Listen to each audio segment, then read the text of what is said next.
Yeah, buddy. Oh, yeah, buddy. You already know what time it is, man. Drew Titan, Bronx on deck. Shout out to the mighty LDBC. This is Painful X on this podcast. And I need everyone to pay attention. Why everything is, oh my gosh. There's a problem, ladies and gentlemen. And it seems that every time a man discusses a problem, when a man discusses a problem in reference to male and female relations, as far as how we get along, we are deemed as misogynistic and we hate women. And, we had that one stalker that flies in here and says, I hate black women and I blame black women for everything. No. Just get on here and point out what I hate. When if a building's on fire and I say, yo, look, the building's on fire, did I start the fire? No. I'm just pointing out a fact. There's a problem. And one thing that's eye-opening is that it's not only in America, it's in other countries. And you're going to see how it's affecting. This thing can affect the entire economy, unknown to a lot of people. First, let me say what's up to the family. Love is the word. Combat Tool Bag. Rod Neal, my brother Mark Wonderlick. Tay-Tay. Good evening, my future ex-wife. Woke. Bear Cave Entertainment. I wonder who that guy is. Drew Titan LLC. I wonder who that guy is. Jay Gibson, Picasso. Steve L, the Max, salute. Main Event Mark, Teach. D'Artagnan 8. Teach, did I skip you? Oh, there you go. Jason Williams. Philip D, salute, brother. Good to see you. Kane the Bad Guy. Melvin Harris. John Pounds. 88 Sports Talk. Smash the like button, ladies and gentlemen. Ratchet since 91. Okay, let's get to it. The title.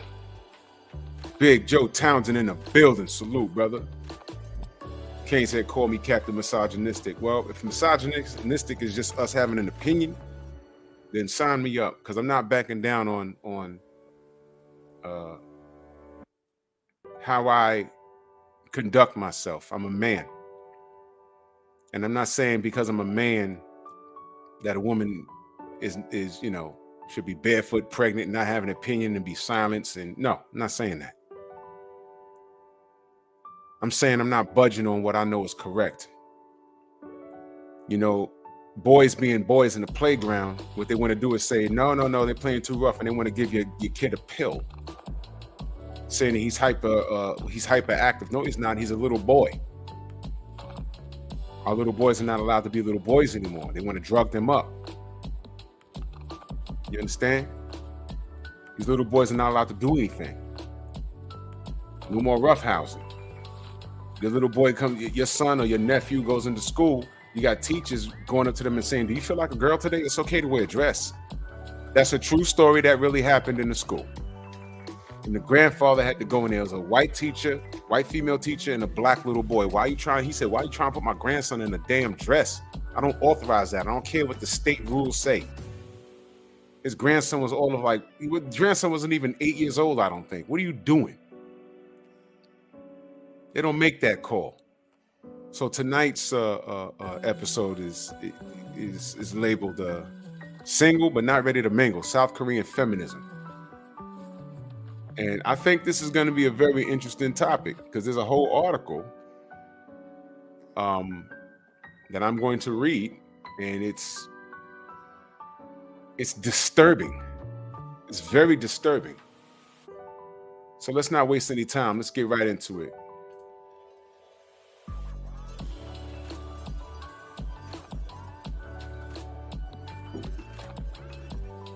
Single but not ready to mingle. South Korea's government wants to talk. Seoul. Guak Min Ji. First of all, let's start with her name. Guak. You know how things mean different things. Certain things mean different things in different countries. The latest slang over here is guac. When women say, I'm a guac guac goddess. What? That's something you used to keep to yourself. That's something you have to keep to yourself. But whatever, that's her fucking name. Guac Minji had dreaded the prospect of turning 30, the defining threshold of young South Korean women to get married. But at 38, Guac says her single and child-free life has turned out quite natural and satisfactory. Okay? Now, when you first read that, I know a lot of women will say, well, what's the problem with her being happy and free and carefree? Maybe she don't want kids, and and she says it seems natural and satisfactory, which means she didn't want no children. Okay. And she's satisfied with that. Okay. Let's read on, though. And you're going to see, I'm going to ask you a question towards the end of this. All right. The Big 30 deadline has been rejected by an increasing number of Koreans who are postponing or eschewing marriage, which they view as a path to domestic drudgery. So marriage is a bad thing in Seoul, Korea. That's South Korea. How come I had no idea that life as a single woman in late 30s could actually be fun? Asked Guac. I'm not going to get over that name. A screenwriter living solo in her Seoul apartment. Okay? Her singles pad has a dancing pole. Listen to this, y'all. Has a dancing pole where she does her favorite workout. A wine cooler to keep drinks at peak freshness, and a pillow for her foster dog, Jinga. Y'all thought The Godfather was bullshit when he said, get a dog and die alone? Godfather ain't make that up. Hey, Kev. Salute, Kev. Did you make that up? Yeah. You can't make this shit up, people. You cannot make this shit up.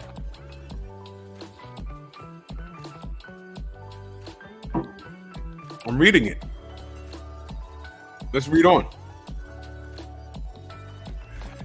She turned to podcasting to talk about the joys as well as the pressures of living unattached in South Korea's still marriage-oriented society. Her conversation about Bihon, a new Korean term meaning willingly unmarried. So the term for willingly unmarried is called Bihon. B-I-H-O-N. Okay? Is part of a larger discussion challenging cultural images in the Asian nation and government policies that promote married life over singlehood. So their government promotes family. Again, their government promotes family. Callie, what up, brother? Okay? Now,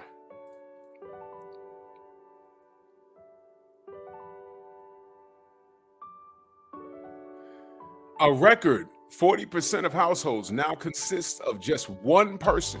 In the country's marriage and fertility rates have sunk to all-time lows.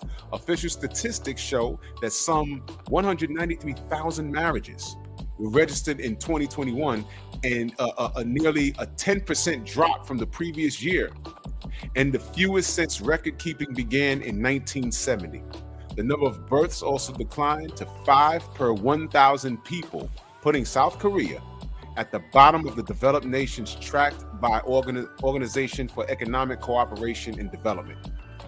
So marriage is down, procreation is down, their numbers are dwindling. The demographic trends, which also are occurring in neighboring countries like Japan and China, have sparked worries about depopulation and shrinking workforce and contracting economy. Now, here's where it gets crazy, because for a second, there might be a woman listening to this. Big on me, Coop, salute. There might be a woman listening to this saying, so. They're doing them. So. Watch. And this is what when we say selfish thinking, listen to this. Okay, officials and experts attribute the decline of to young people, particularly women, prioritizing personal freedom and career over traditional family lifestyle. There you have it. Okay, so let me ask the ladies a question in here. This woman is practicing Bihan, willingly single, and this woman Guak is 38 years old. She's a screenwriter. She lives in a 1-bedroom apartment with a fucking dog and a cooler that keeps her drinks fresh and a stripper pole. Okay. Can I ask the women a question? I'm asking the American women because y'all not over there. If anyone from Korea is watching this, feel free to show yourself and respond. Feel free. Queen, salute. Let me ask y'all a question. How long do you think men are just going to be around? Okay, you don't want to get married at 30. You want to get married at 38. At some point, 40, 45, you're going to be like, okay. Are you going to be ready for a family in your 40s where it's more dangerous for you to procreate? I'm wondering. Why do some women believe that when they're ready to get married, there's going to be some nigga just around for them to marry? Like I could just go to the man tree and just pluck us and say I can get married anytime I want. The funniest things I used to see on the Kevin Samuels show is when women say I can get married tomorrow. I'd be like, huh? Well, how many men are courting you? And they start talking about the men. JC, what up? They start talking about the men in their DMs. No. The men in your DMs just want to smash. I'm talking about a man courting you like a woman. Oh, I was engaged twice in the last 5 years. Okay, you have serial daters. You know, they've been engaged twice. But like Kevin always said, we don't count engagements. We count results, the results of marriage. And then some of these bird heads, they get married and they walk away from the fucking marriage. Over here, I don't know about Korea, but over here, 80% of women walk away from their damn marriages. It's like, what are you walking away from? He was toxic. Whoa! What the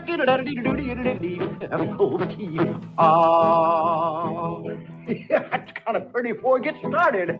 Go! Toxic. Happy investment salute.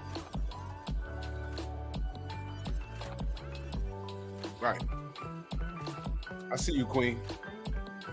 But I'm just sticking to what she said. She don't want to be married and she doesn't want a family and she's 38. My question is, does she ever want to be married?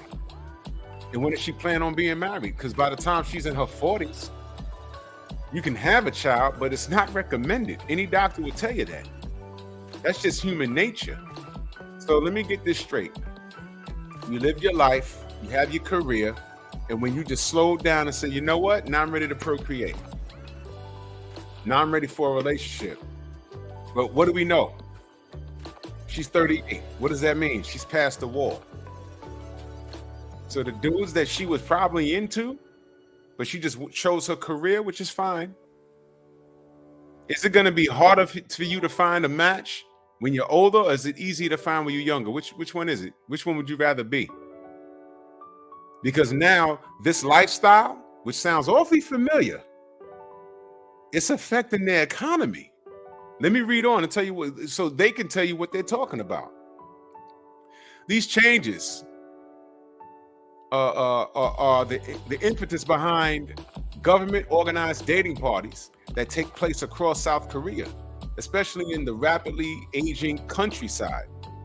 The central government in Seoul has designated 89 countries and cities as population decline areas and allocated 1 trillion won, that's their currency, 773 million annually to support matchmaking efforts and boost marriage and childbearing. What I'm saying to you is that their numbers are dwindling because these women are choosing their life and it's affecting their country, come to find out. Y'all think I'm playing when I say this shit is serious. The only thing is, It's Korea. See, in the States, I talk about the relationship between black women and white women. I mean, black women and black men. And I'm saying it's a problem within our community. I'm going to do another show this week. You know what I'm calling it? Y'all going to love this title.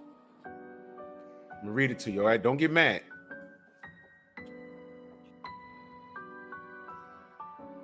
White women, weddings. Black women, baby showers. Whoa!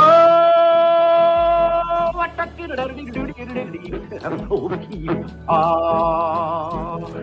that's kind of pretty before it gets started.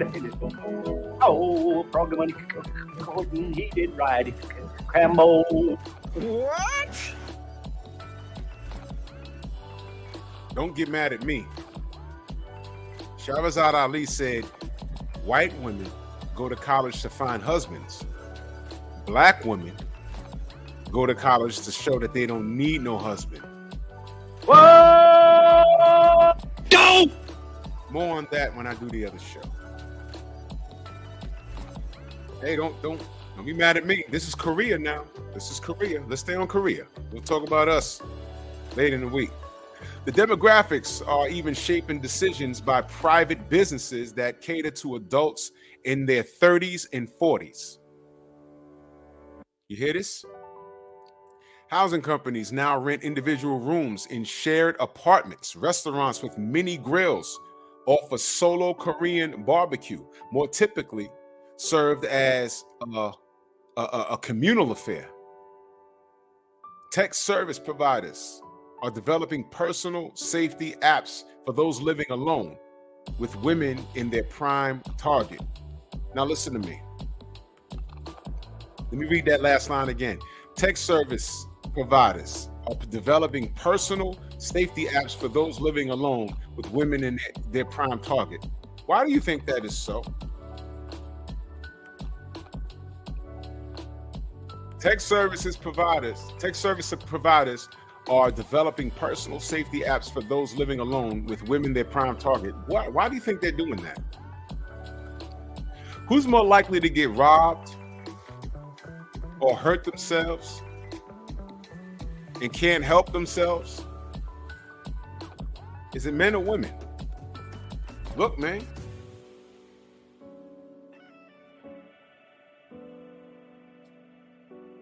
You see this shit? Okay? Let's read on. Yet young women here, while more educated and employed than ever, let me read that line again. Yet more women here, while more educated and employed than ever, continue to face workplace discrimination once they cross the traditional marriage and children age line. Now here's where things get difficult. And this is why there may be a bit of rebellion there. Now, this is different from the States. Women in the States are more educated than they were in the past. They go to school the most. They got these fancy ass degrees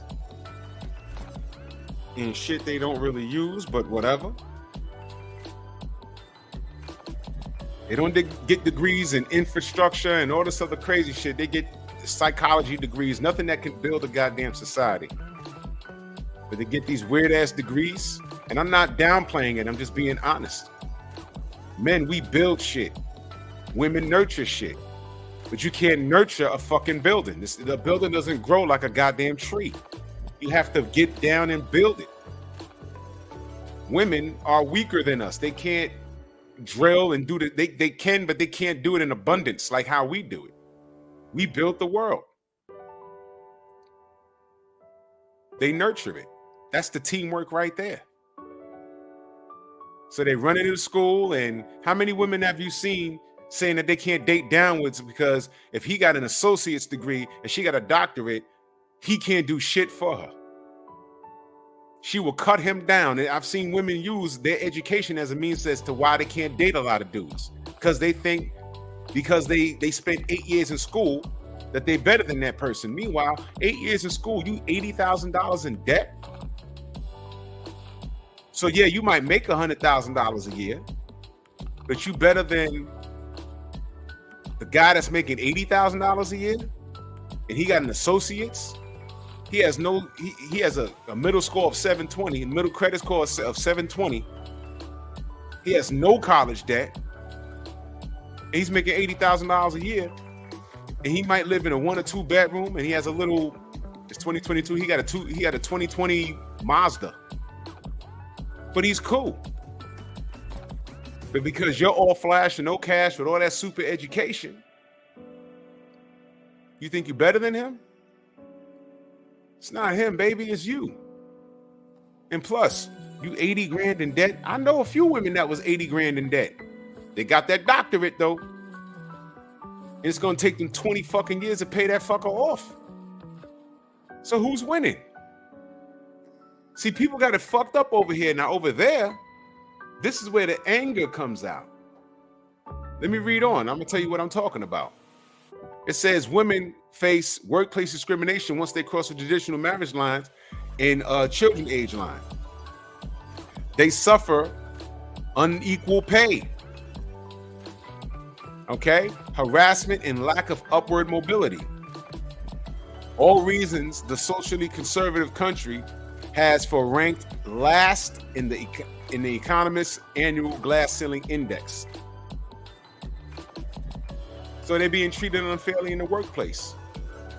Can't do that here. All the women got to do in the workplace is say you looked at her wrong, or why can't I make more than Bob or as much as Bob? You can't do that. You can't do that here. You better not do that here. When she get done with your ass, she will own the fucking company. Don't do that shit. Stop me when I'm lying. You just can't do that here. But if you remember, I pulled up blackdemographics.com. Women on average make about 20 grand less than men. And it's not because they're not qualified. It's because of their choices in work. They just don't choose to do what we do. There could be a job opening at a construction site. And you got to stand there and wave a damn flag or, do something. She's not standing out there in all kinds of weather waving the flag. A man will do that 100 times over. She will work at McDonald's for 60 hours a week just to make the same amount of money if she was waving that flag on a 104-degree day in Texas somewhere. To make what if she can make that McDonald's money in a week, she can make that in 2 days waving that flag. She ain't doing it. A lot of women ain't doing it. Some will, most won't. It's difference. All right. And domestic and feminine duties still fall mostly on women whose professional ambitions, listen to this, y'all, whose professional ambitions are often sacrificed for their husbands and children. Sacrificed. Faced with hard choices, some are foregoing matrimony altogether. This is a very important sentence. Whose professional ambitions are often sacrificed for their husbands and children. Let me be very clear. Jab Jamboree, what up, Act? How you feel? Xavier, what up? Let me be very clear. Marriage is indeed a choice, just like you choose not to be married. Whatever your choice is, it is your choice. All right? But did you peep the wording? A woman has professional ambitions. And her professional ambitions are sacrificed for their husbands and children. Well, pardon me.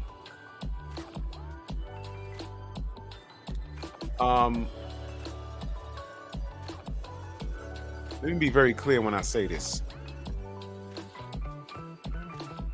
Real men, and you know what? Let me speak from the cloth I'm cut from.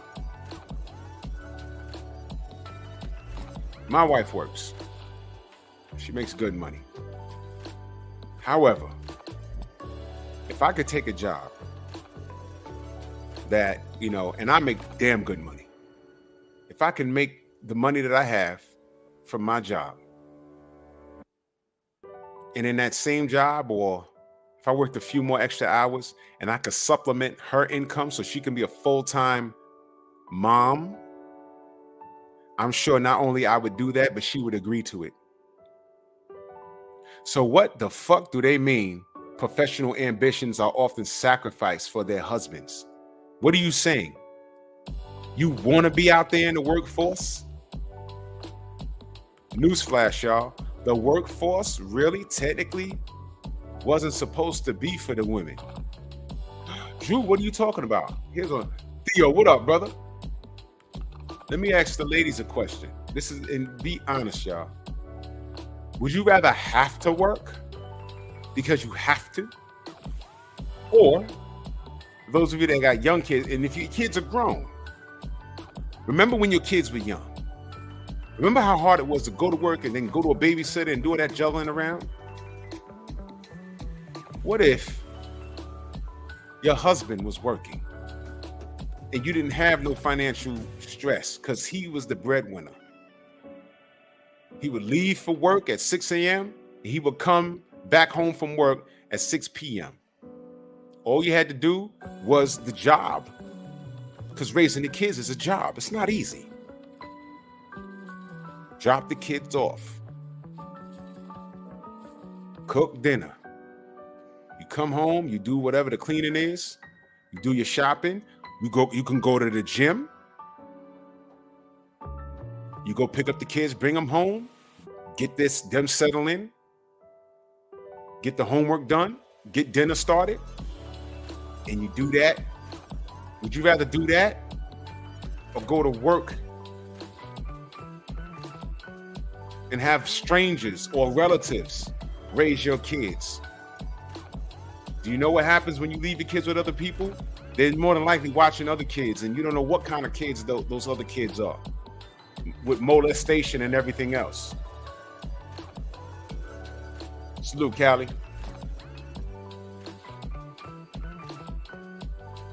And I'm not never once I would never undermine a woman's job when she's a full-time mother. But let me explain something to you. That's important. The sad fact is, there's too many baby fucking sitters out here. You got people raising your kids because you and your husband got to go to work. Y'all have to go to work.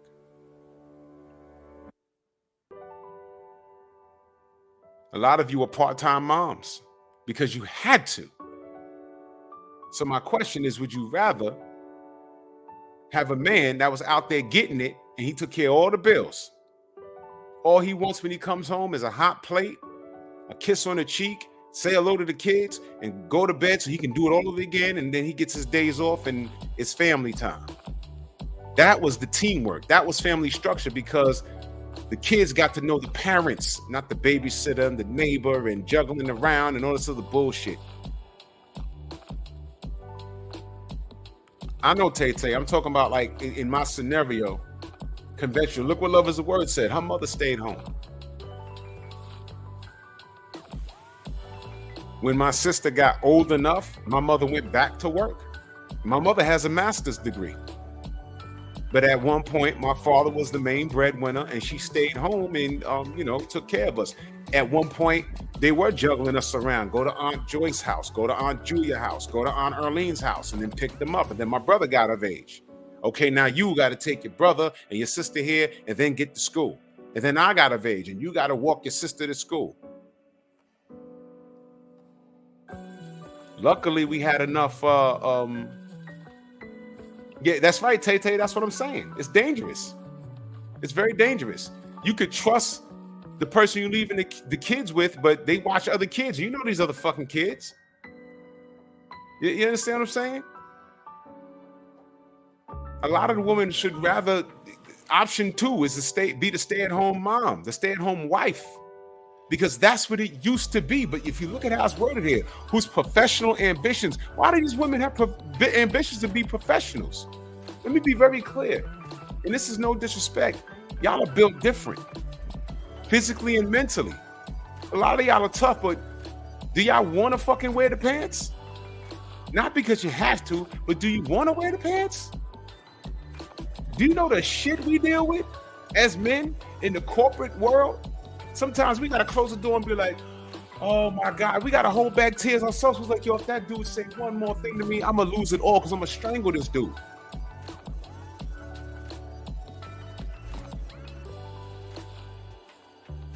There's mixed videos of female cops trying to exercise their authority and they're getting punched out and getting their guns taken from them. Yeah. But due to society, they say, yo, you can take the damn job. Due to society, they could be fire women. Let me explain something to you. I'm 220 pounds.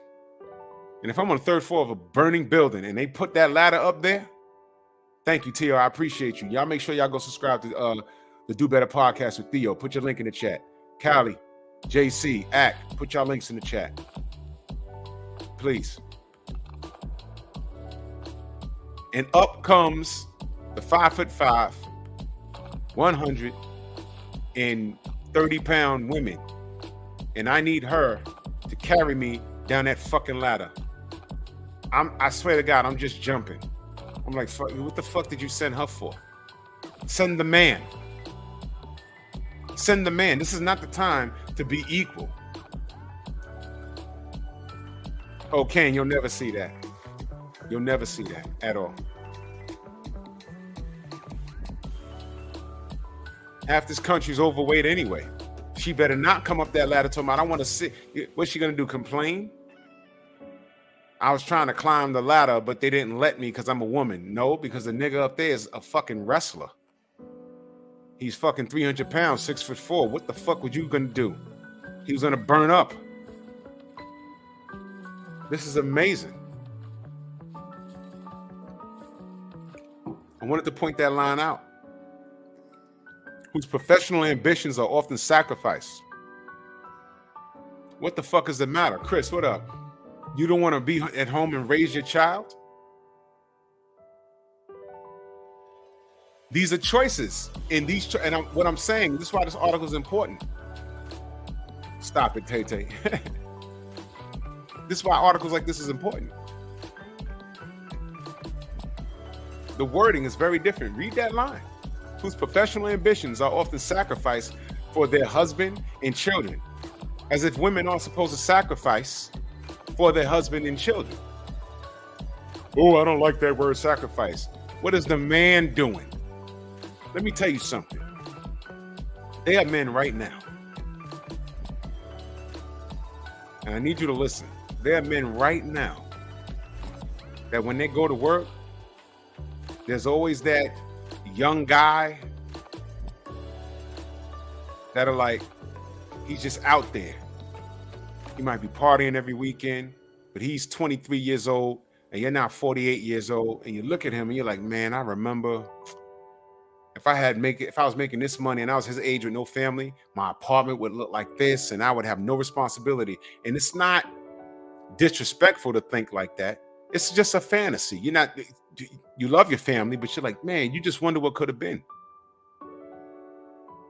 But he doesn't understand the blessings of a family. You understand it, but you can dream because you remember when you was that guy. Now you got to make reservations to go to the damn gym. Because you got to make sure the kids are set. You got to make sure the wife is set. You want to talk about sacrifice? He's out there getting it, making money, probably working for a boss that don't like him.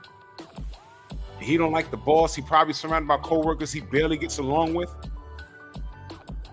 He deals with the weight of his shoulder, but y'all lights are paid, the mortgage is paid, the car's paid, the kids got programs he's paying for, and he's dealing with that. But they making it seem like the women are suffering in that sentence. You see that? Sacrifice? What the fuck are you sacrificing for? He's out there in the world getting it, and you taking care of the home. What the fuck? Do you see this? This is what I'm talking about. Let's read on. Women are suffering. Get out of here. Guac decided that she wanted to define what my life is and will be in my own terms. She remembers hearing that her decision was selfish and that she would end up lonely. Now let's stop right there.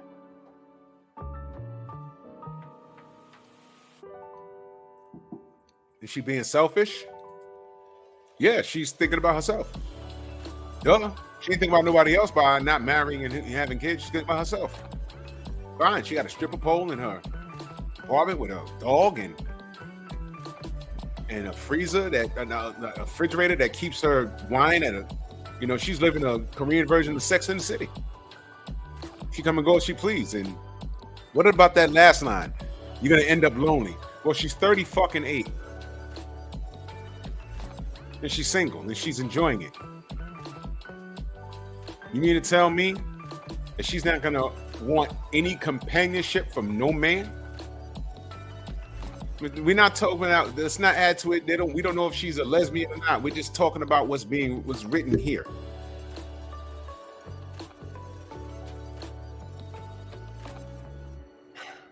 This is sad. Many men are thinking twice about wedlock as well. Now, this is funny. Listen to this. Many men are thinking twice about wedlock as well. Some because they're enjoying the independence of being single. Others because of the stress of being a family's primary, if not sole financial provider. What did I just say? The economy is changing.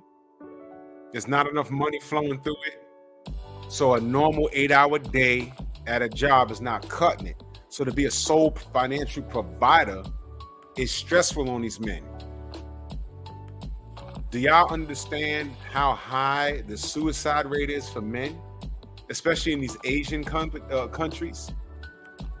Cali is on the West Coast. How many people jump off that fucking Golden Gate Bridge? I didn't know that there was a stat for that. That shit is wild.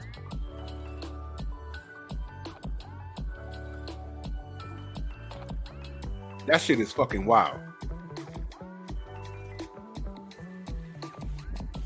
So now men are like, you know what? If the women don't want to be wives and the money's fucked up here, it's beneficial for me being single too. I can't chase these women around.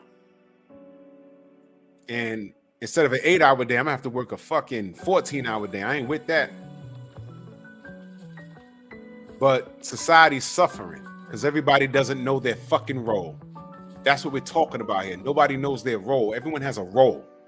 And everyone's out of order. You see this? And the result is the country's collapsing because everybody's out of order. Now look at this. The pressures of male breadwinning still top the reasons a generation is turning away from marriage. According to the government survey last year, more than 10,000 South Koreans. So it's like, yo, I can't do this shit alone. You see this? Do you see this? The men are saying, I can't do it alone. The economy's changing. Now the women have ambitions to work, and they don't want to be family women. They don't want to be married. So there's no kids being born. I don't know what the percentage of kids being born out of wedlock, but that must be a doozy if it happens, because they got to be having sex. We're human beings. Are y'all seeing this dilemma? Meanwhile, well, let's get to it. Such sentiments resonate with Park Jong-young, who participated in a recent matchmaking party hosted by the rural county where he lives in South Gyeongsang province. I don't know if I said that right, it's whatever. The 35-year-old firefighter, see, I said firefighters, look at this. 35-year-old firefighter had met a few women through his friends, but they struck him as aloft and picky. Oh my God. Ladies and gentlemen, it's not only in America. Do y'all see this shit? Y'all see this shit? He's a firefighter. I don't know what they make, but he has a job. And they labeled him as picky? Wow, let's read some more. My parents and relatives are nagging me to find a bride, but it's harder than I expected, he said. Am I not even sure? And I'm not even sure if I want marriage that much. In Japan, it says right here, in Japan, abortion is legal, but most women need their husband's consent. That's just a little fact they're doing there. While virtual interactions were pervasive during the pandemic, dating apps have yet to go mainstream in South Korea. Market. In part because of the cultural preference for making the connections in person. Park said he signed up for the county's meet and mingle because it felt secure and less awkward since everyone here knows what to expect. Each participant completed a form beforehand that asked for age, address, place of employment, and position. Answers were checked by Hamgyong County officials. Man, the government's involved in this. You hear this?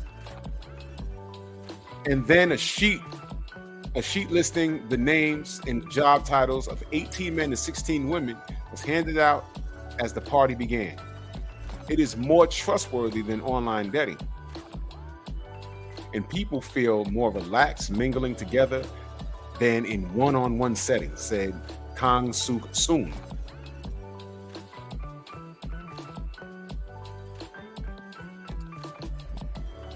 In the scenic mountain resort, where the dinner event took place, the guests played ice-breaking games and rotated amongst tables for speed dating conversations. This is where we at with this, y'all. All arranged and paid for by the county. This is how bad they need couples. All arranged and paid for by the county. No hurries, no worries. The MC announced, we will set up a chance for all to meet one another over the course of the day. Hamgyong and dozens of rural counties are offering multi-million won. That's their currency, y'all. Cash incentives to encourage local singles to get married, with additional cash awards if they have children. Do you hear this? Do you hear this? Despite such measures, the number of babies born in Hamgyong fell below 100 for the first time last year. Social science experts say one-time events and incentives are not enough to convince young people to tie the knot as long as patriarchy persists so strongly within marriage. Oh my fucking God. Jeff Sparks, salute. Did you hear that? Did you just see that? Did you hear what I read that?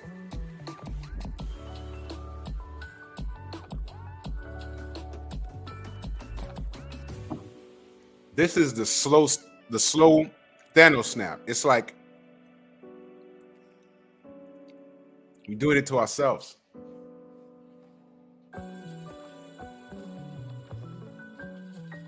You see this, right?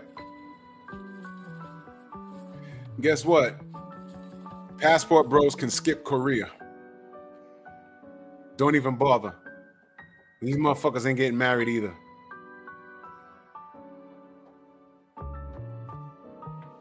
Let me read that last part again in case you missed it. Social science experts say one-time events and incentives are not enough to convince young people to tie the knot as long as the patriarchy persists so strongly within marriage. Y'all know what the patriarchy is? Put it in the chat. I'll wait. What's the patriarchy? Go ahead.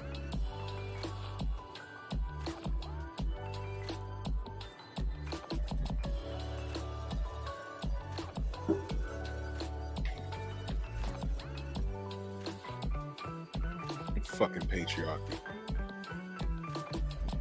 The government is still preoccupied with marriage as a fundamental institution and resorts to it as a basis to provide social benefits to citizens, which is disrespectful and discriminatory to a new generation of Koreans seeking alternatives, said Lee Yu-na. Her last name is Na.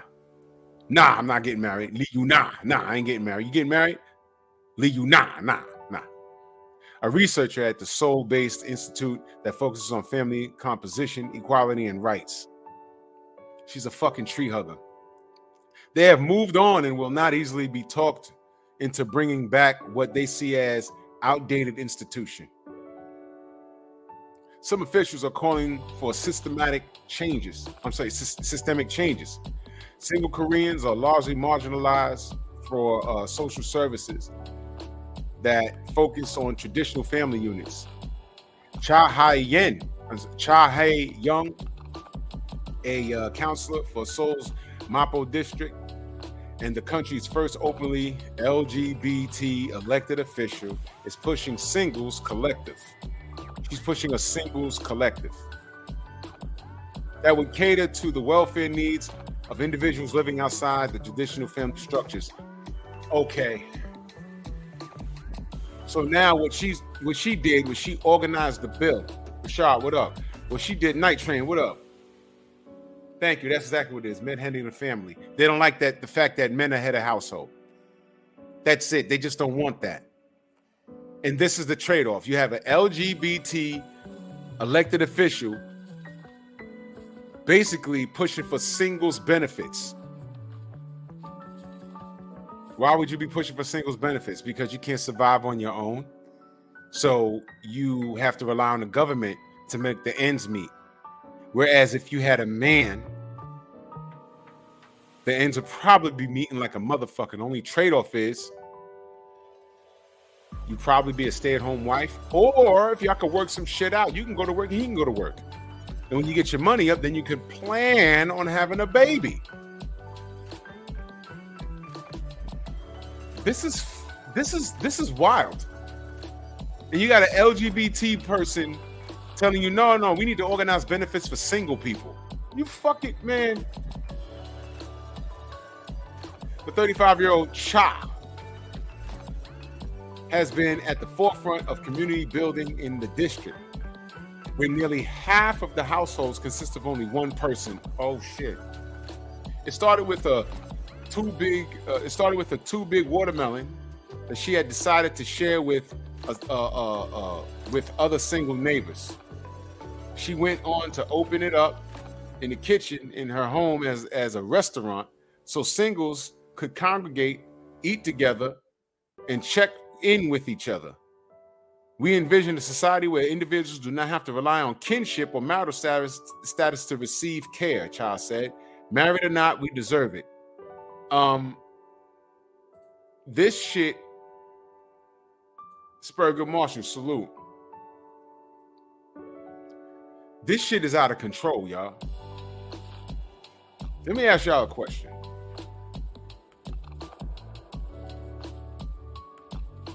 Are y'all pro-family or not? That's the question. Are you pro-family or not? Do you believe in husband, wife, child, home? Are we born on this planet to die alone? The answer is no. You can put a religious spin on it, and you can just look, if you're born a woman, it makes sense that you be with a man. Man, woman, procreate.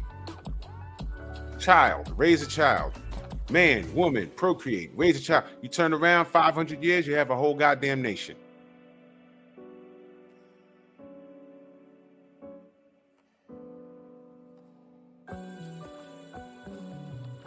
The business of this world.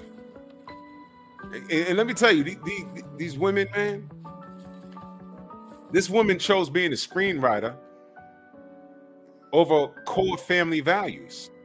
All right, that's her choice. But here's the deal. Most of these women that do this shit, they decide they want a man later. This is what the article didn't tell you. They say, okay, well, I want a man later. You want a man later? What man you getting at fucking 43 years old? It's not impossible. What kind of man? Okay, fuck that. You don't want no kids. And let me tell you, a lot of people, how you feel at 33 is not how you feel at 43. There was a point in my time where I was like, I don't never want no kids. Now I can't envision my life without them. I ain't never getting married. There goes that.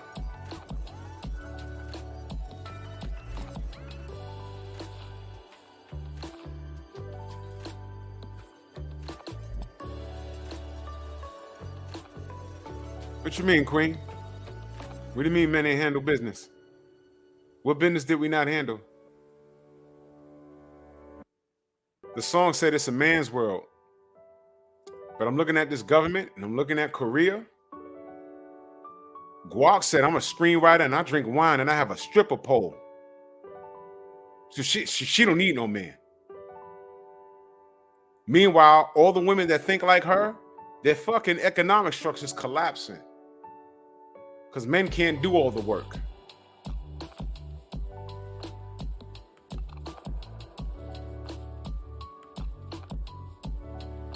So Guak is gonna, I don't know. She can decide in 3 years, okay, and I'm ready to get married. She done fuck hitting the wall. She done went through the shit at warp speed, Scotty. Warp speed, boom! She's through the wall. Her boobs ain't up here no more. Them shits is down here by her belly button. And we already know men are visual. So he's gonna look at her and say, no, I'll pass. But I have no kids and I'm a screenwriter and I make this amount of money and, you know, I have wine and a stripper pole in my house and a dog. Don't care about your money. Don't care about your education. Don't care about none of that shit. I don't care about none of that shit because guess what? Your neighbor, she's 23. You're 43. What Queen say? They let the government come into the household and break the family up. Where are you talking about? In Korea or in America? Because we all know what happened in America. We talk about that all the time. The 1960s.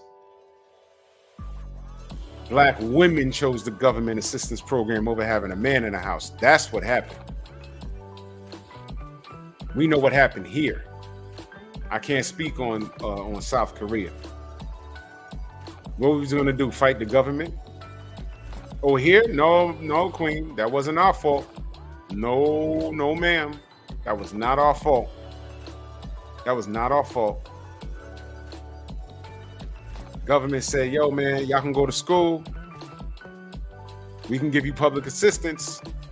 We already hijacked the WIC program from the Black Panthers. Sounds good, right? One condition. Those two kids you got, where their father at? Oh, he live with you? He can't live with you. See, we're gonna give you these benefits as long as that motherfucker's not in the house, because that warrants a need. Because if he's there, we're gonna assume that he can provide. That's what happened. I'm giving you the short version. That's the short version. What was we gonna do? Stay out of our house. Government, we can't do that when the women was like, nah, we need that bread. My grandmama ain't do that. She said, keep your wick, Willie. You gonna run your supermarket. We gonna be out here getting it. And they got it. You know what I'm saying? And what happened?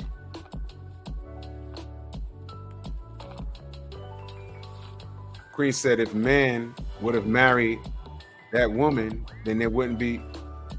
Hold on now.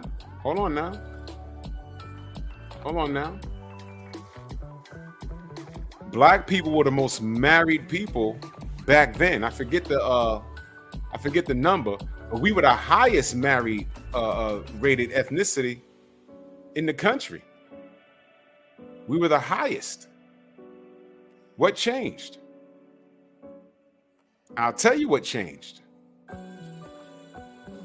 Government came in. They gave you free food stamps, child care in some cases. The projects started filling up with these single women, allegedly. They went to school, they got educated, got all that education. They came back and looked down on the goddamn Fern, what up? They came back and they said, well, I got a bachelor's degree. I got an associate's degree. And baby daddy only got a fucking high school diploma. Nigga, you got to go. Yeah, Theo. Yep. So the story is the women chose public assistance over their man in the house, whether they were married or not. If you still married a guy, The position doesn't change. Whether he was working odd jobs or whatever, men found a way to provide. That was never a problem. Because the man was there to take care of it. Now mind you, Queen, this was when men were men, not these bitch ass niggas walking around today. I always talk about that 16%, right? This is when men were men. My grandfather was a man. My father is a man. My great grandfather on both sides, they were men. My grandfather, my father's father, I just found out like 3 years ago, he couldn't read or write. He couldn't read or write. My father's father, he couldn't read or write. But he worked. Yep. Queen said those women were single with kids. That's not what the statistics show, sweetie. That's not what it showed. There were women that were single with kids, but what I'm saying is that wasn't the majority. In the 60s, the government came and broke up the household because they threw public assistance at the black women, and they chose public assistance over a man in the house because we had it all worked out. Whether he worked odd jobs every day and paid the rent and bought food, he was in the child's life. Public assistance, the women looked at public assistance as a come up. And it brought the black women up, but the trade-off was a lot of these women came back and started looking down on their men. And it's like, wait a minute, I was good just 2 years ago. I went to work, I paid the bills, but you saw this as an easy route, and now the household's all jumbled up. You went to school, and now you think you're better than me, and I got to get out?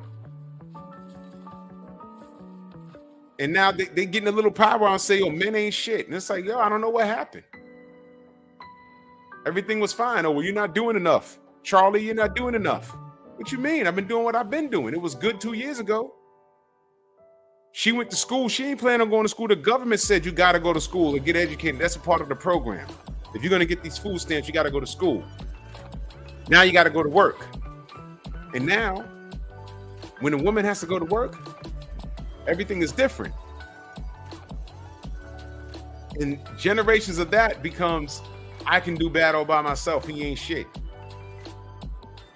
Years of that is, oh, well, he ain't do nothing anyway. It's like, what? We lost sight of who we were. You know what I'm saying? Yeah, I know, Queen, it was free money. And see that word free, you put it in caps for a reason. It was free money. It was free money. You know what I'm saying? Big Homie Coop says 75% of us were married in the 60s. Yes. The marriage rate today? No. That's why my show later this week is white women, weddings. Black women, baby showers. Whoa! What the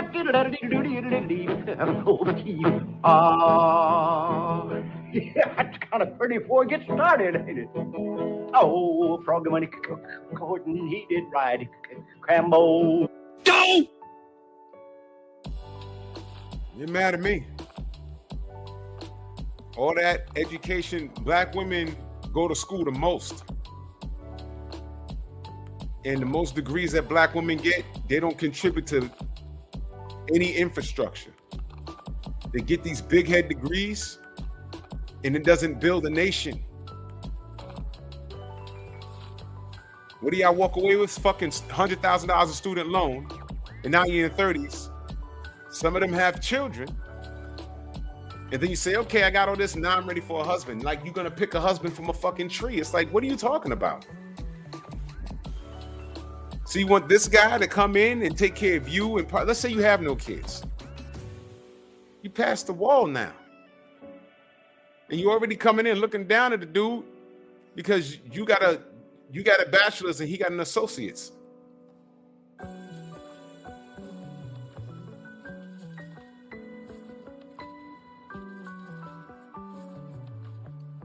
Queen, you know what it is too? I hear what you're saying, but you know what it is?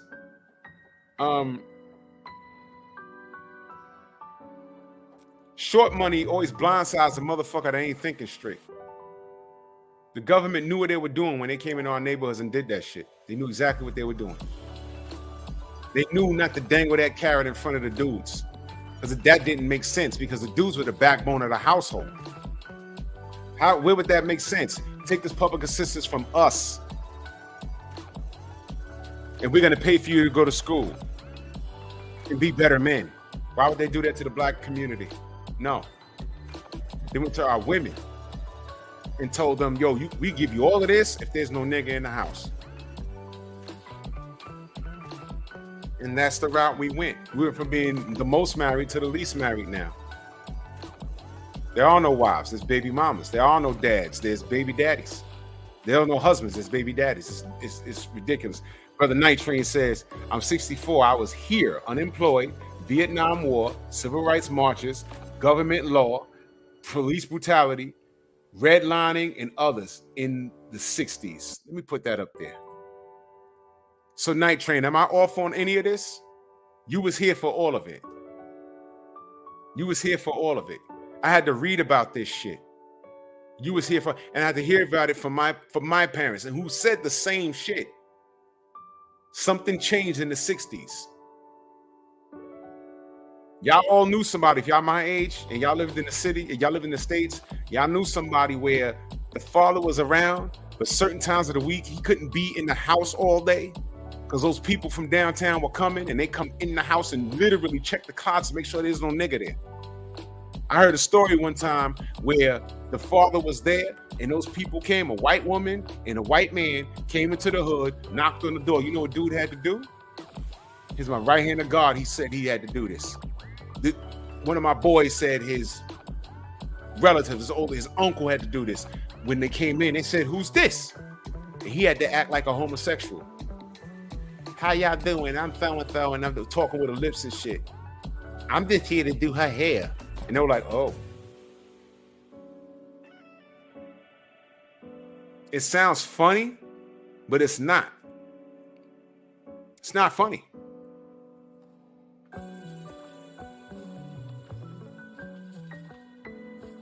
Yeah, Queen. It's a quick come up. You know what it's like? Thank you, brother. He was there for it. Alfred, salute. Absolutely, Queen. It's hard when you don't know any better.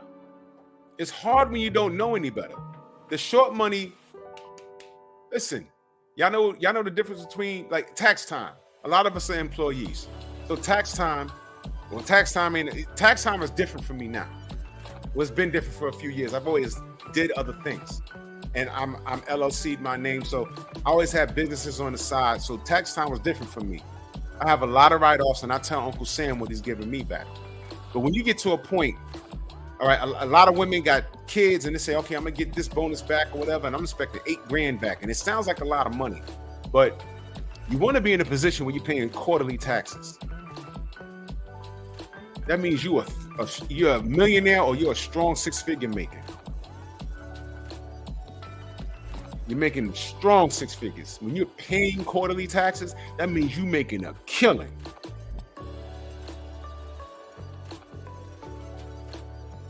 You might have to pay Uncle Sam money. But when you're paying quarterly taxes, that means you got it to give. But most people don't have it. They have an employee mentality. They don't own shit. My brother Farico Savo says public assistance, abortion clinics, and drugs in the hood to sabotage the black family. 100%. That's 100%.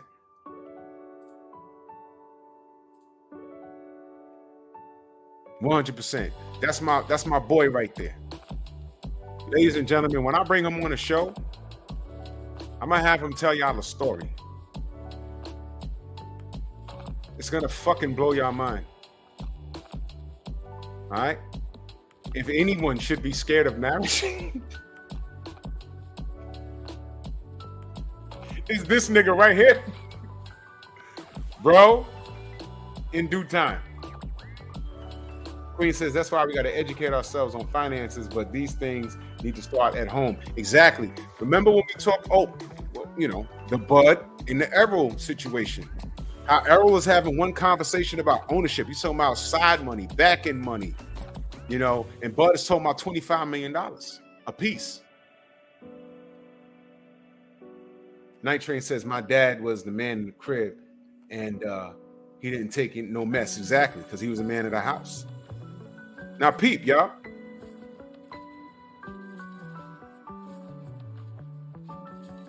Hold on. I'll send the text out real quick.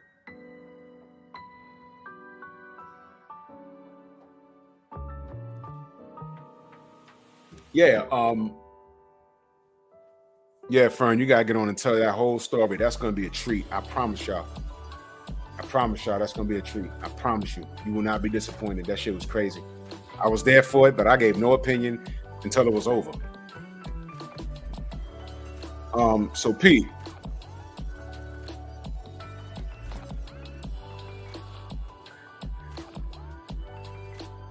I was talking with a former rapper that I know.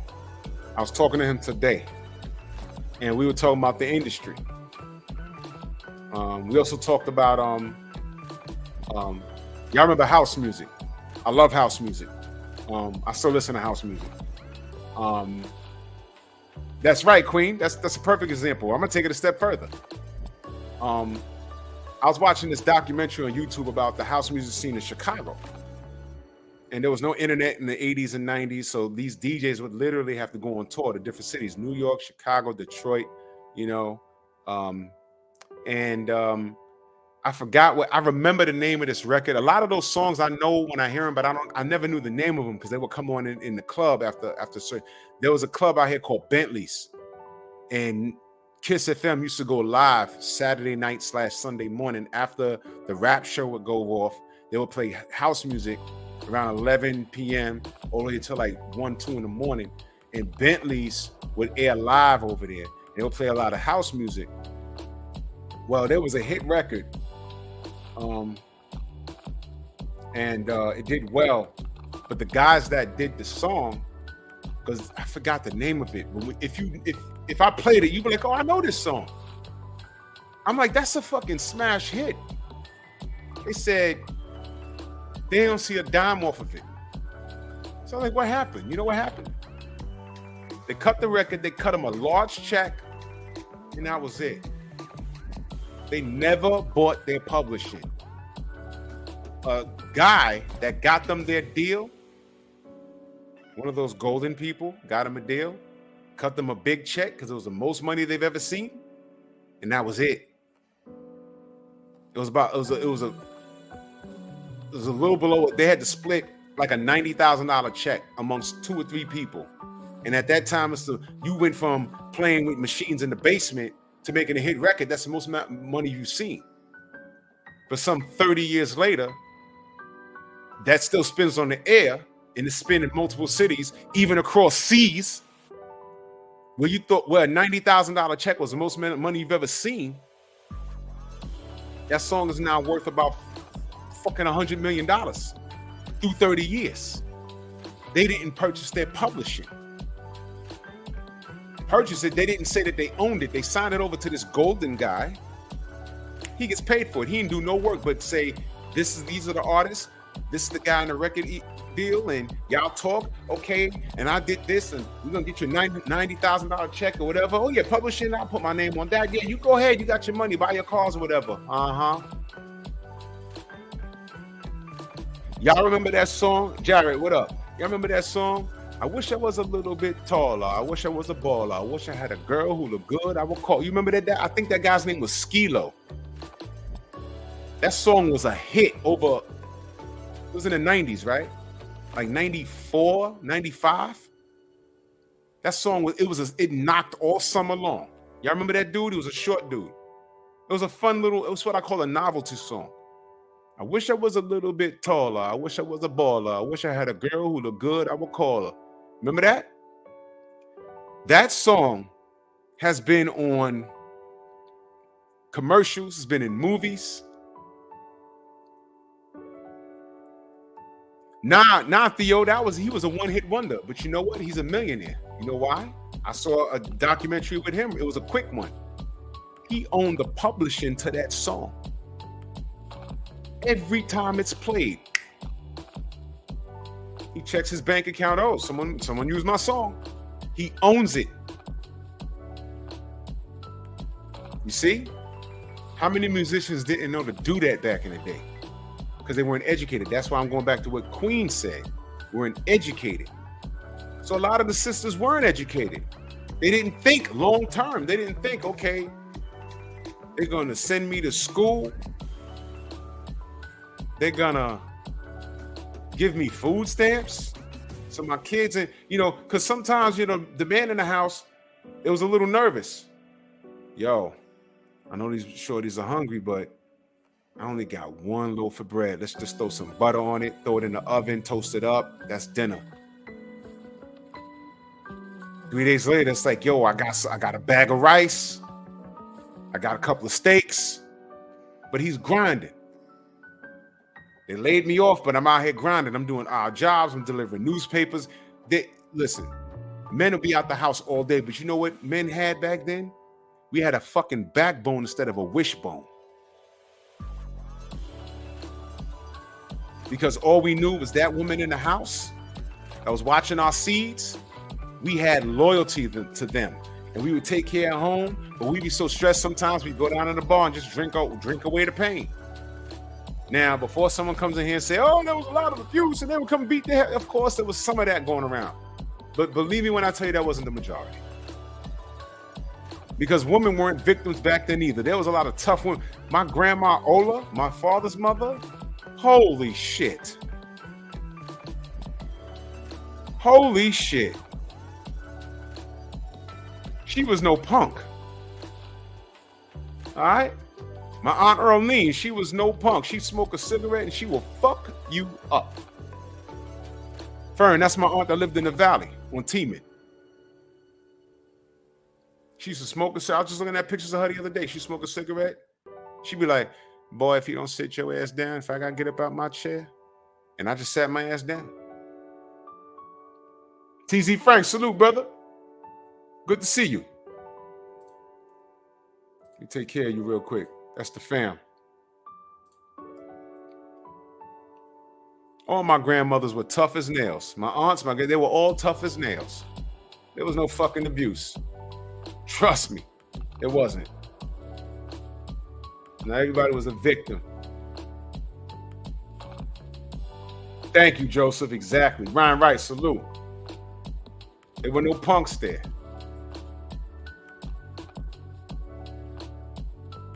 So this thing with feminism, it will always be bizarre to me. It's becoming a norm to this new generation. But what's also norm to this new generation is these niggas walking around with skinny jeans and eyeliner and man purses. That doesn't resonate with me. I'm like, what is going on here? Huh?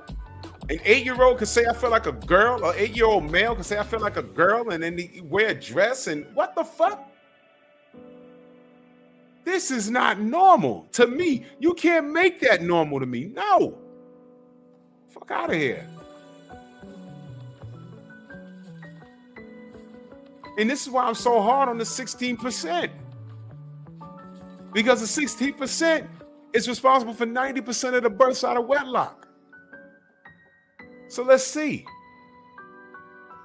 Are they Jedi mind tricking these women? Or these women don't know how to pick men? Because why? These women are coming from single mothers themselves.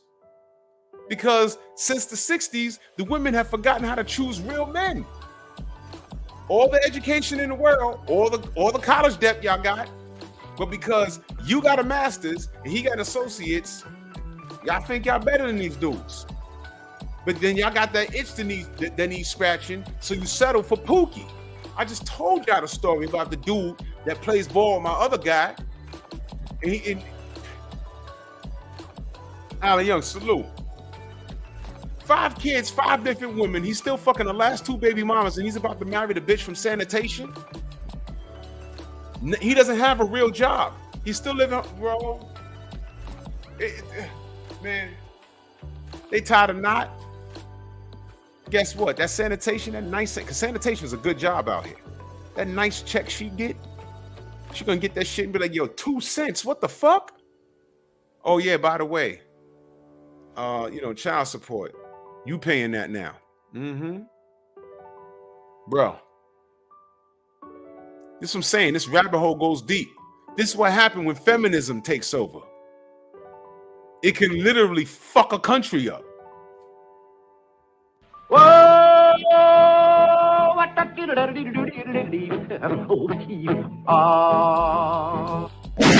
Take that. Feminism can literally destroy a country. This is what we're seeing. This is other article. Escape the corset, the simmering feminist revolution in South Korea. A growing feminist movement is breathing a new sense of freedom into the lives of young South Korean women. They are ditching rigid beauty standards and spending more on cars as they escape the corset. But change isn't easy. Her parents were worried was worried when they first found out. They do not talk about it in front of my face, so he says with a nervous laugh, playing with that handles on the, whatever the fuck, on the tote bag that she has. All right. She also had her own reservations, fears of not getting a job, disappointing her family.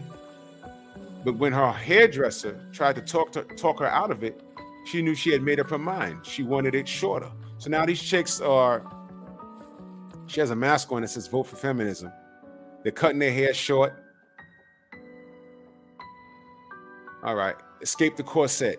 Look, she's 26 years old. She's wearing outfits that are not appeasing to men. It's part of a border-tied social change among young South Korean women that has led the socially conservative country into a critical crossroad. Okay? So this is a movement, y'all. And it's literally fucking the country up. Y'all see this shit? So it's like, yo, I don't want to be a girl no more. I don't want to, I'm a girl, but I don't want to be, told that I can't be. I don't want to be, in the house barefoot, pregnant. And they always make it sound like, it's worse than what it is. It's like, what are you talking about? So what do you want? You want to be free? You want to do what you want when you want to do it? That's great. You're free now. There's no shackles on you, but we give you the freedom to do what you want. And what happens? The fucking country starts collapsing. Let's bring it back to America. Y'all women are the most free that y'all have ever been in the history of mankind. And guess what? El Padrino, salute. H-Town, salute. And guess what? You know what some women are doing? I'm not saying all. You know what some women are doing? I just saw a fucking video with a teacher who said she's not making enough money teaching, and she got her OnlyFans up. And she did a fucking video OnlyFans in the fucking school where she worked.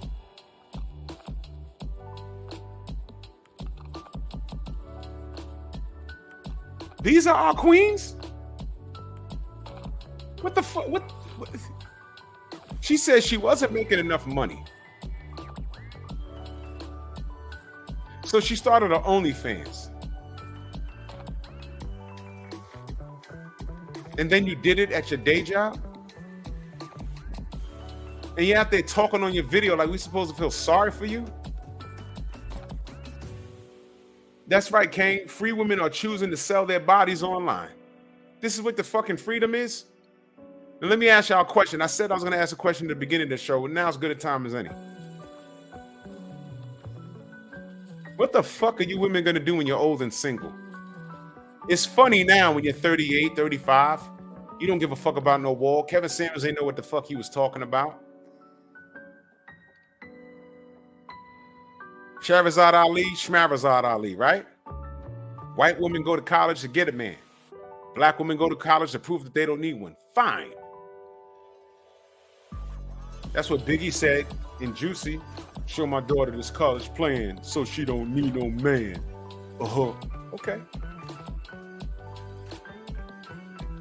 Right? So what happens when you're 40? What happens when you're 60 and your knees start going? And you can't get to that spot on your back where you got to put the goddamn biofreeze on it, the Ben Gay.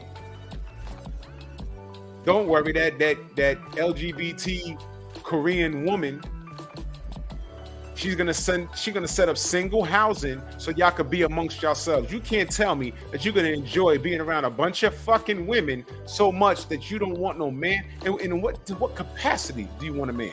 You just want to lay and play, but you don't want to procreate? What the fuck? Go on and instinct yourself. Go right fucking ahead. Go ahead. Go right ahead. Queen said, I'm older and single, but you procreated. You did the marriage thing. You did your job. It didn't work. That's fine. The marriage ain't work, but you procreated. You've added to your legacy. Yes? These women don't even want to travel the road you travel. They don't want to even do that.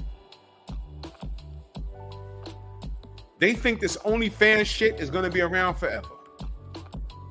Your knees ain't going to hurt. I feel fine. I feel healthy, man. I done went to the doctor. I done found out a bunch of shit. It's amazing what you find in blood. You're like, oh, I need this pill now? Oh, okay. I know what's happening. Get a colonoscopy. Oh, you found a polyp? You better hope it's not cancer. You have no control over what the fuck happens. The brother Kevin Samuels, 53 years old, laid down and didn't wake up. Had a heart attack right there in his fucking house. And all the lies and shit about him. Y'all know how that go. You're not promised tomorrow. God forbid, I could not wake up tomorrow. You don't want that, but we're talking real talk here. This is real. And I'm telling you, you're not the same person you was when you're 15. From 15 to 20, you change. From 20 to 25, you change. Your priorities change. From 25 to 30, shit is... Now it's like, oh, shit. Some people don't wake up until they're 30. They're like, oh, shit. I should be here this far along. Well, get started. 35, it's like, oh, God, 5 years of 40. Then you're 40. I remember my 40th birthday. I remember my 15th birthday. I remember a lot of my birthdays. I'm fucking 47 now. Holy shit. What? How the fuck? What? I'm gonna be 50 in 3 years. Your body goes through changes. You can't, there's no pension in OnlyFans. And from what I heard, everybody's doing it now. It's not groundbreaking. Before, to be a porn star, you had to buy tapes, and then they graduated to DVDs. Before tapes, you had to go to movie theaters to go and jerk off or whatever it is you did. Now you're doing it at home, and it's tapes, and the industry is saturated with all that shit. Go to Instagram. How many chicks got their ass out? How many chicks got a BBL? Been there, done that already. It's like, okay, come on. What's the next gimmick? And meanwhile, this is what these women are doing with their freedoms.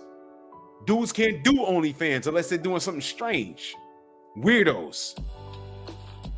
We don't have the options y'all have. That's the one-sided right there.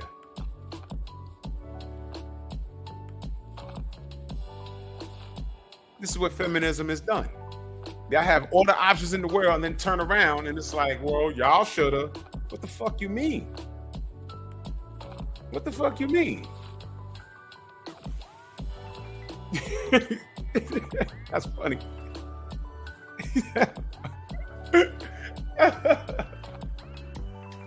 Yo, one time I came home, spaghetti jar sitting on the damn table. My mom staring at it, pissed off.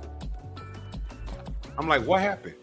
She said, come open this shit. I said, oh man, how long was you sitting there? Fucking water boiling.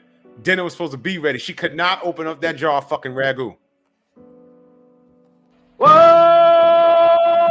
I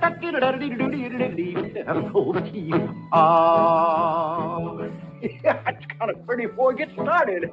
What? I was dumb hungry. How you reckless eyeballing the fucking ragu? I come in the door. What happened, Mom? Open up this fucking jar.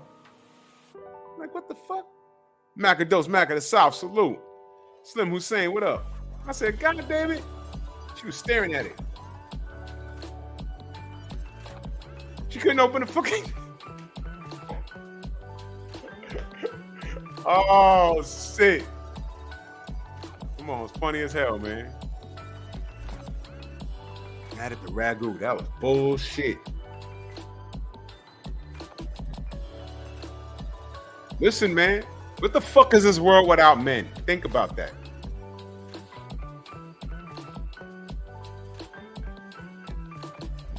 She ain't gonna work out, man. Women go to school and they don't choose the hard jobs. How many women do you know? How many women out of 10 are gonna go into construction to fucking pave the ground with concrete and shit? How many women you know out of 10? Maybe 1 or 2, maybe 2. They ain't gonna do that shit.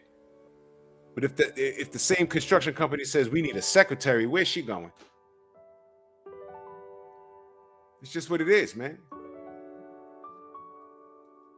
So now we know what's going on in South Korea. I'm glad to see that it's not only us suffering with this bullshit.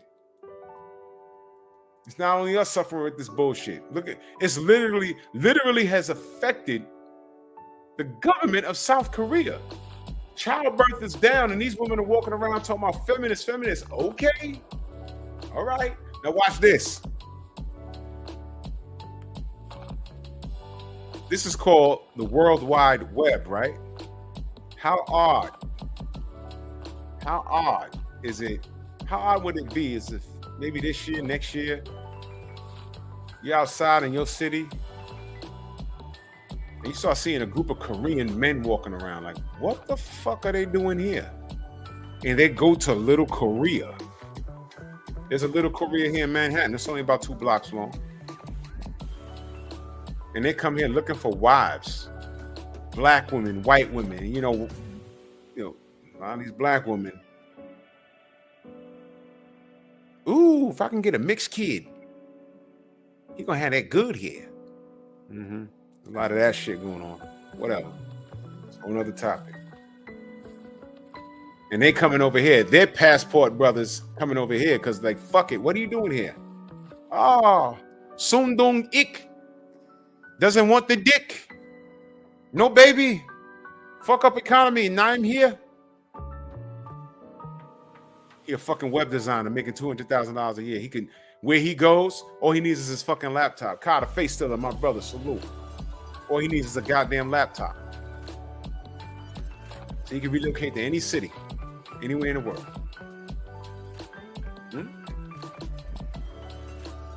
A decade from now, Korea's gonna be fucked off. Yeah, Night Train, a lot of people are, man. It's all good. But nowadays, the swirl is being forced, and it's weird to me. And, you know, women get mad at passport brothers. There's 1,000,001 videos. Fuck the passport bros. Fuck the passport bros. Meanwhile, y'all been said fuck them. Y'all ain't giving them y'all ain't giving them the time of day. So they said, fuck it. Okay, I got my passport. I'm gonna go somewhere. I have options. And then y'all making videos about them every 5 fucking minutes. How about this? Do you want them to stay? What are you willing to do to make them stay? Because the brothers that are leaving, the dudes you say that are corny. They don't drive a hot enough car. They don't make enough money. For you, for your standards. They're not tall enough. They got a pot belly. He's too light. He's too dark. He's too fat. He's too short. He ain't got a 6-pack. Meanwhile, you look like a fucking barrel of laughs. You're built like a bag of fucking potatoes. You look like a fucking half-eaten bag of rice. You ever threw a bag of Brussels sprouts on the floor? That's what these bitches are walking around looking like. But because you got an education and you have such high standards, the biggest mind fuck I ever saw was some bitch on TikTok talking about passport bros and black men. She a lesbian. Bitch, you have no opinion. Who the fuck are you talking to? You have no opinion on men when you're eating carpet, you carpet bagger. You super munch. Only bitch I know that go into a bedroom clean shaven and come out with a mustache. Only bitch I know that floss her teeth with fucking pubic hair. You. I'm supposed to listen to this bitch and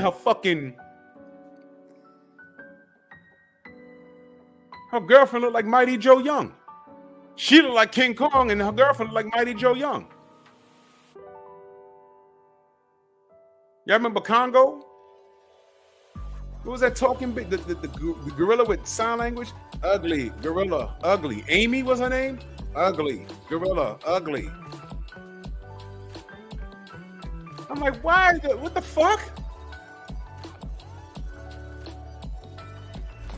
And of course she was overweight. So that's what men are supposed to stick around here for and put up with? A fat bitch with a lot of education that don't even want dick? Let alone men. She don't even want dick. You know what that was? That was her. Every diet swung and missed for her. Every diet swung and missed for her. So she felt no one else wanted her but another fat bitch who felt the same way. So she took it out on men. Why the fuck would a lesbian care about a passport, bro? Huh? Stop it. Stop it.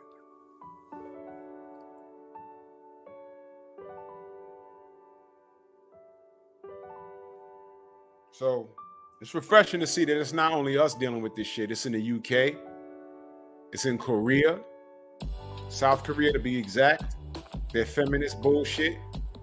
But as you can see how dangerous it is. Y'all not listening how it's they saying that shit is affecting the economy. The US is bigger than Korea. Black marriage is down. Baby mamas and baby daddies is up. But those baby daddies is a 16%. 90% of these women are choose. And I played the Steve Harvey thing for you. These women are raising themselves to be single.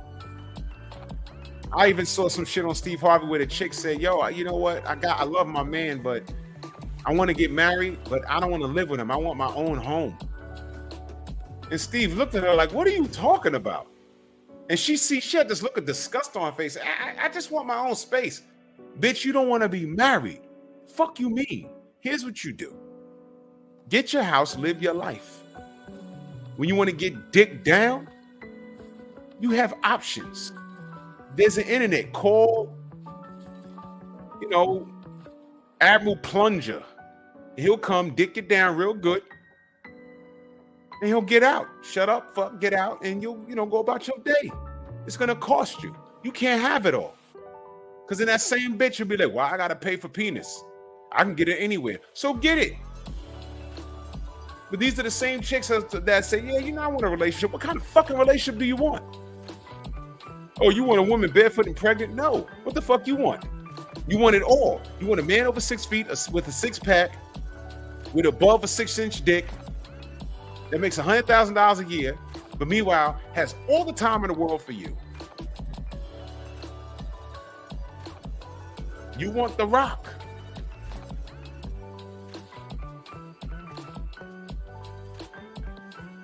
He's supposed to make all that money, but have all time invested for you. He's supposed to stop whatever he's doing to plow you and show you off. And most of you women that require a superstar look, again, y'all look like a smashed bag of eggs. You know what sucks? I'm going to look up this stat. I want to know how many of my black sisters go to the gym as opposed to white women or Asian women. Specifically, I'm leaving Latinas out of it. I'm doing that for a reason.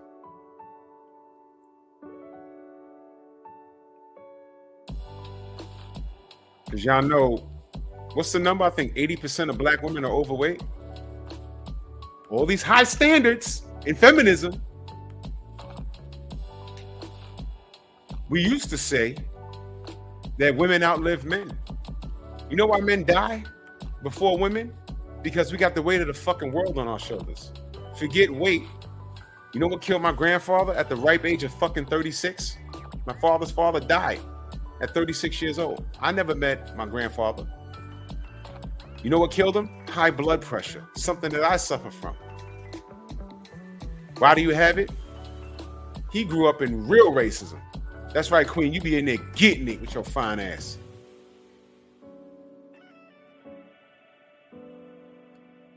That's right, Slim Hussein.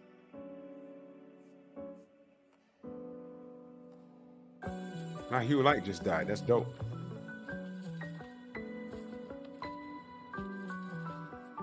This is real talk, y'all. I want to know what the numbers are. I'm going to try and find it.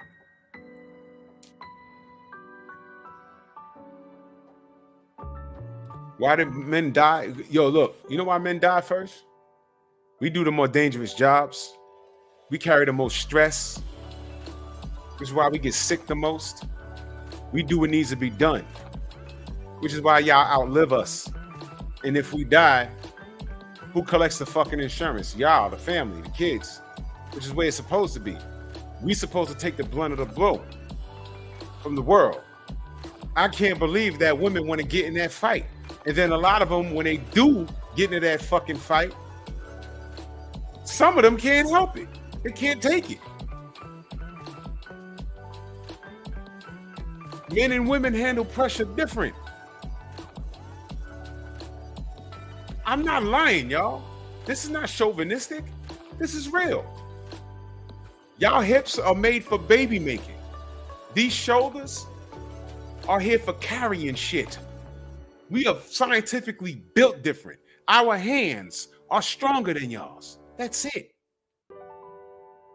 It ain't got nothing to do with lifting weights. We are, bro. I saw something on Instagram where this brother was on a field and he said, this woman said, "Oh, I want to race." He said, "You want to race?" He said, "Okay." He held his phone up and she looked like she ran track. She had the build and everything.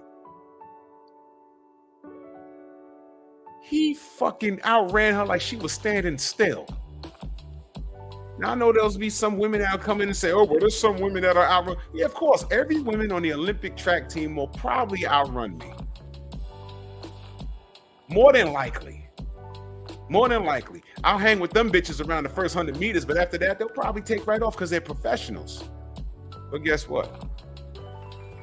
I bet y'all do more push-ups than every last one of them bitches.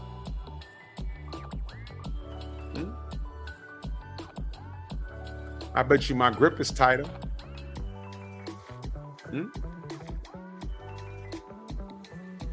I already told y'all, I got so much love for Clarissa Shields, but you really think she's beating me in a fight? You really think so? It's not happening. It's not happening. Why? That's a woman. Period. Period. She will whoop other women's ass. Are there some men she'll knock out? Yes. Not the majority. I will get a nigga off the street and that'll fight her and will probably get her out of there with zero training, with gloves on. You know why? He'll just start swinging and just batter her. She's a woman, man.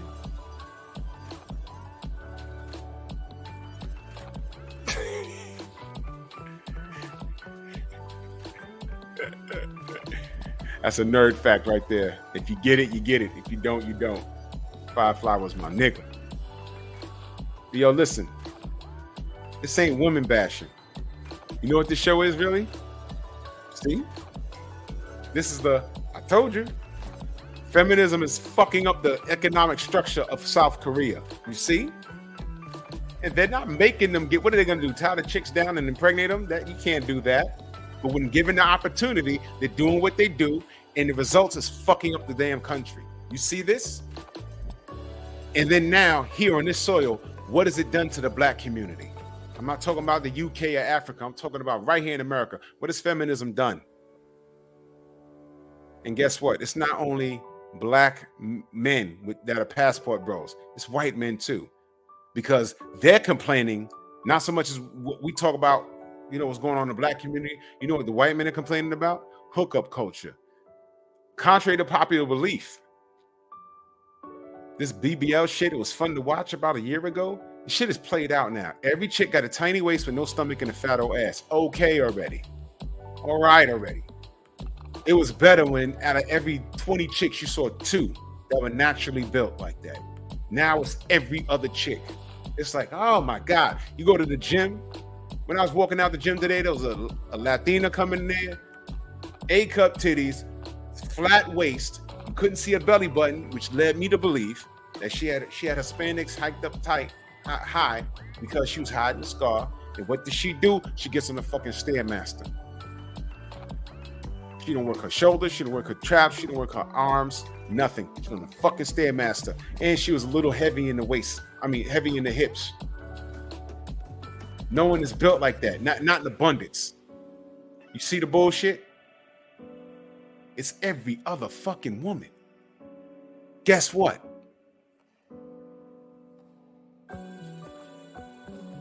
We don't want your BBLs, y'all. You know when you want to see a BBL?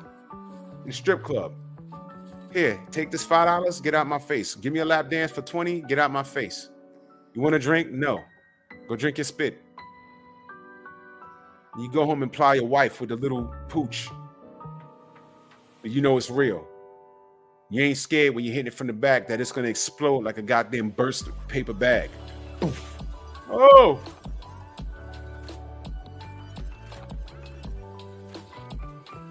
We don't want your BBLs. And these women talking about, remember they used to tell Kevin Samuels, men be in my DM. Yeah, they want to fuck you.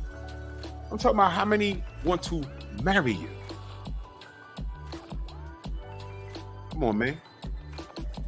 You have a preconceived notion of what you think men want, and that's the problem. These new modern women don't know what men are. They don't know what men want. What do you think all this twerking is about? What do you think all these BBLs is about? That's why we say, y'all ain't doing that shit for us. Y'all doing it for likes.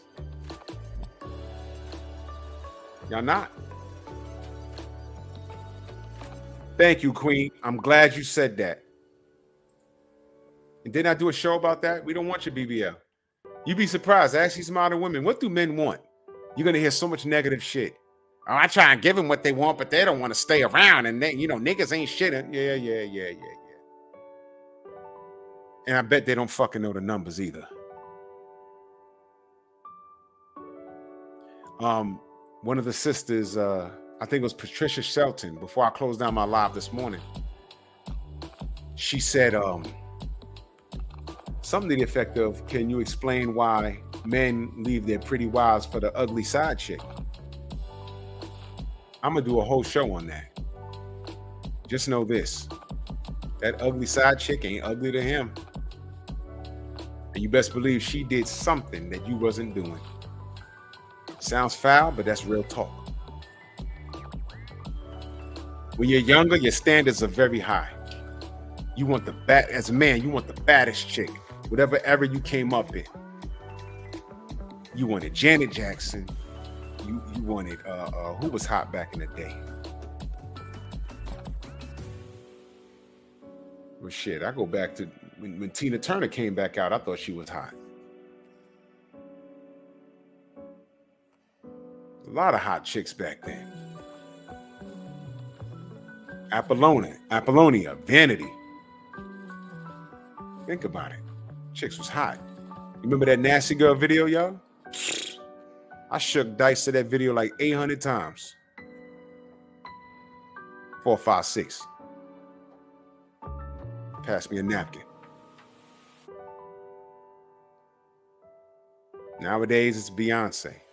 Don't look now. Beyonce in her 40s. She done hit the wall. She got to work a little harder.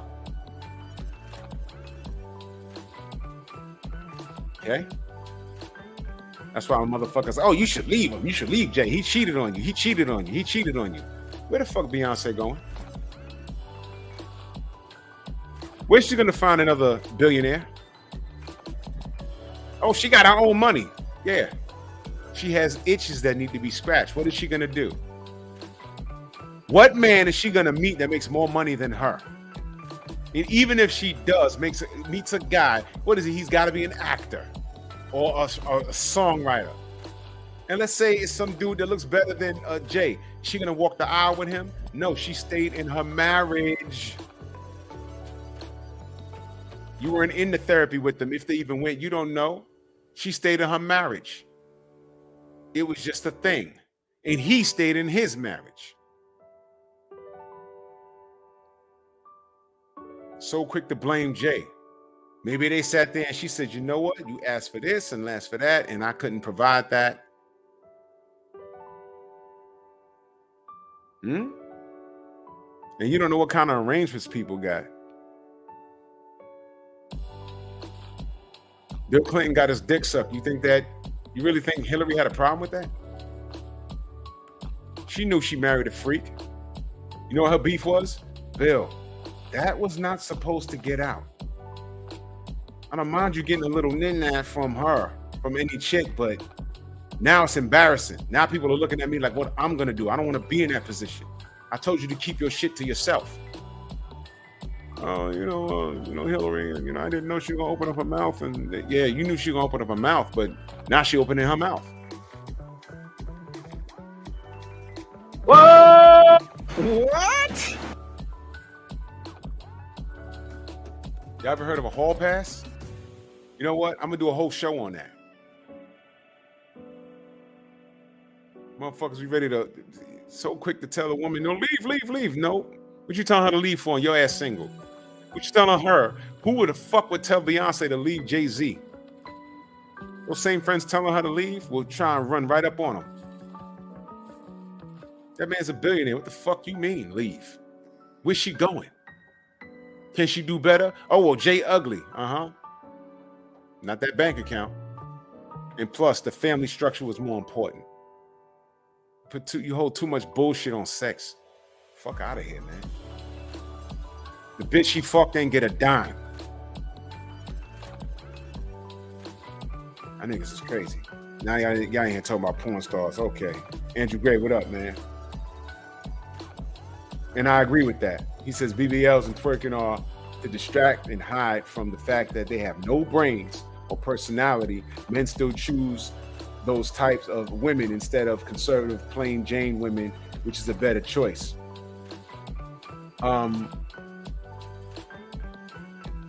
The men that choose a woman with the BBLs, or they just trying to get their dick wet.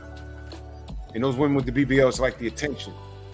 And they're modern women, and they don't know how to deal with a real man. So they'll choose with the Pookie and Ray Ray. They'll choose their own sexual gratification as opposed to a man that'll do right by them. They'll choose the guy over 6 feet tall with the six pack, but he only makes $20,000 a year and will bring her nothing but heartache, but a hard dick. Her spine's out of alignment because he tore her ass up. But what comes with that? Probably another baby mama. Probably her ended up thinking she's pregnant all the fucking time. Him not answering the phone. But the little chubby nigga that was her height, that would really do right by her, really she didn't deserve it. She ain't get the time of day because he corny. He ain't got no game. But he got a middle score of 850, middle credit score of 850. He owns 2 homes and 2 garages. I mean, 2 cars in each garage. Clearly, he's the better choice. These women ain't thinking of survival because they think they can survive on their own. They're thinking about sexual gratification and leveling up. That's the question. So if Beyonce dumped Jay, how the fuck is she leveling up?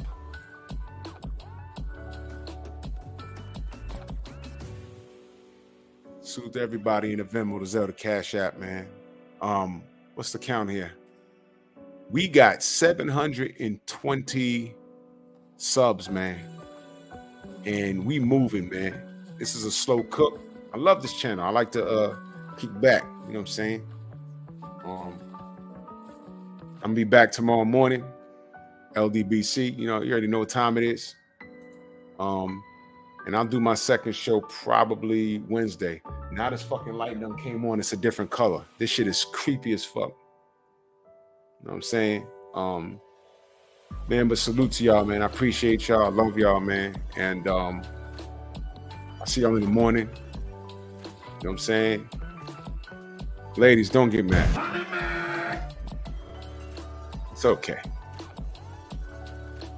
And much love to y'all, and I'll catch y'all on the rebound. See y'all tomorrow.